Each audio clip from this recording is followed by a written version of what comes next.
So now it's time for the top 5 all-time shooting guards. And I don't really have much of an intro, so we might as well begin. Number 5, I'm going to go with Allen Iverson. And I was struggling with number 5 and 4 for a minute. But Iverson, the guy had his ups and he had his downs. And his ups were very high and his downs were very, very low.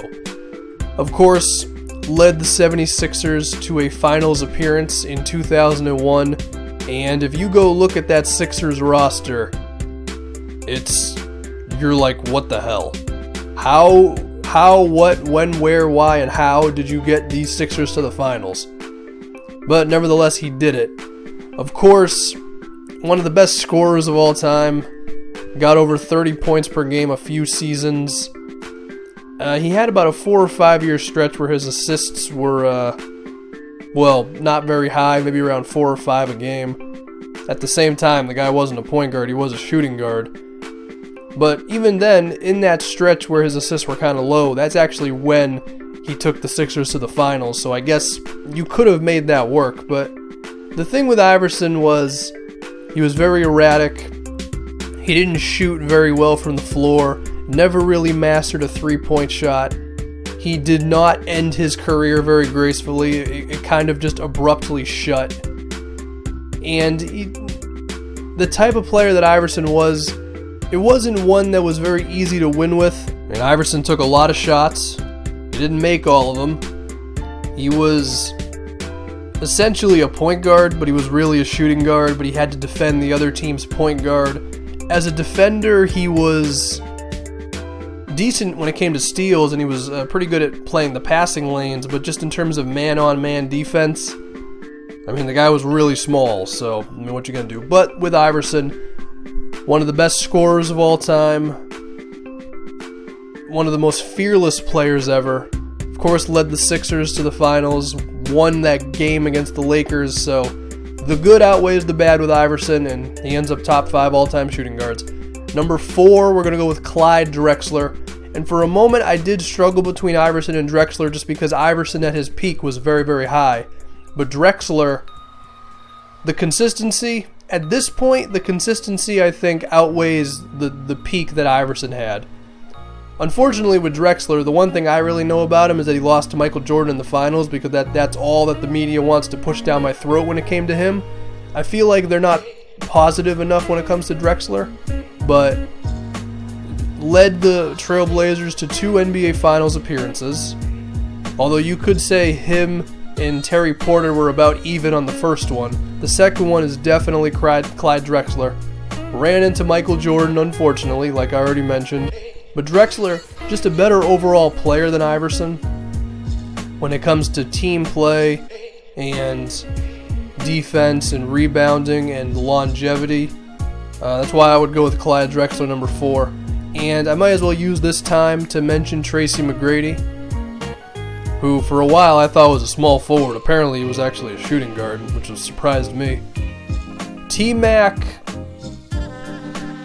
when I talk about the high for Allen Iverson, the same thing applies to Tracy McGrady, because if we're just looking at it from a talent perspective, T-Mac might be better than Allen Iverson, and if he was able to stay for a long time, he may have ended up being better than Clyde Drexler, but unfortunately, because of Tracy McGrady's injuries, I can't put him in top 5, and it sucks, I know, because as a talent, he was ridiculous, but I can't reshape reality, you know? So now, the top 3 shooting guards of all time. Number 3, DWade. DWade. It's kind of tough to remember how good he was because of where he is now with injuries and just not being as athletic as he once was.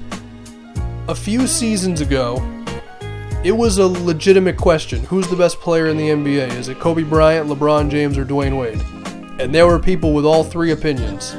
Now, I'm pretty sure when LeBron was still in Cleveland, I thought Wade was better than him. I don't remember that, but I have to assume that's what I thought. Okay, me and my high school self. Dwayne Wade was incredible, man. Defensively, super athletic.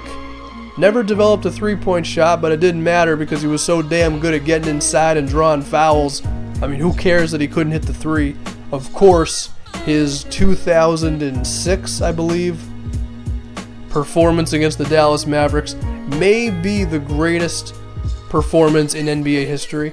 I mean, the points, the fact that they were down 2-0, winning all 3 games at home, coming back to Dallas to win the deciding Game 6. DWade was incredible, man. Just absolutely. If he would have never got hurt, there's a chance he could end up number 2 on this list, but that's probably not going to happen. Number 2, Kobe Bryant. And I will say, out of all the players that I've watched in my time watching the NBA, no player has made me speechless as much as Kobe Bryant has, with just the ridiculous shots that he can hit, and to be honest, that's really it. I mean, his scoring, at one time a great defensive player, and for all the flack that he would get about being a ball hog, which at times was very true, Kobe was always a very good passer. It's just a question of how willing of a passer was he. And I do remember times in the mid-2000s where some nights it just looked like Kobe was superhuman with the point totals that he would put up. And for those who want to say, well, Kobe, I don't know, he wasn't as much of a team guy. The guy took like Chris Mim and Smush Parker and Kwame Brown to the playoffs. That's a hell of an accomplishment. And of course, number 1 is Michael Jordan. I don't really need to say anything else. As far as honorable mentions, I guess I could say George Gervin. Gervin was a fantastic scorer, but I was looking at his just playoff success, really not that good.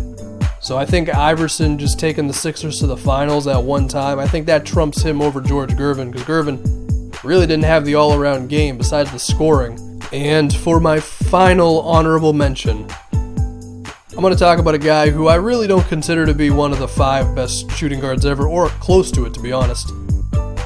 However, this guy is not talked about in the NBA, and he really should be. A guy by the name of David Thompson, okay? Now Thompson, I'm going to read you his stats for a little bit here, okay? In his rookie season, he averaged 26 points, 6 rebounds, and 4 assists. His third season, he averaged 27 points, 5 rebounds, 5 assists.